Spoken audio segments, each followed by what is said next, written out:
What about items donated as contributions? Okay, well, you record them at the fair value of the materials donated.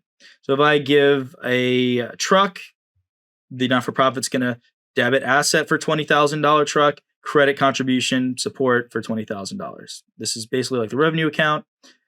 An example of an exception to recording these donated materials would be meal kits donated to a homeless shelter with the purpose. So basically, if I'm giving them something, the not-for-profit, something that's going to be like reused, I'm going to use this account.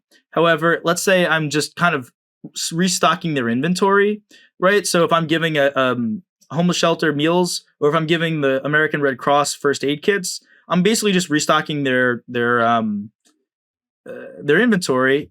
Basically, like, we're going to be doing this then. This is kind of going to be the journal entry if we just kind of pass it along, right? Because it's not really being held by the not-for-profit at that point.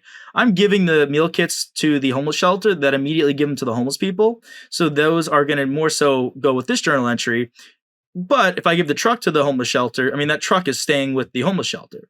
Similarly, with the American Red Cross, if I give them first aid kits, and those first aid kits immediately go to people who suffered through a hurricane, well, we're going to use this one. We're not going to really debit asset because they're not going to hold on to those. They're immediately passing those first aid kits on to the poor people who suffered the hurricane. Awesome. And lastly, instead of recording a gain, so when the donated items are sold at a greater than their fair value, the amount in excess received is at an additional contribution. So let's say we took this $20,000 truck and we sold it as the not-for-profit for $25,000. We wouldn't recognize a gain, though we just don't do that. We'd record a credit for amount received in excess of fair value. That would be an additional contribution. So it's like someone's contributing even more. The gift that keeps on giving, right?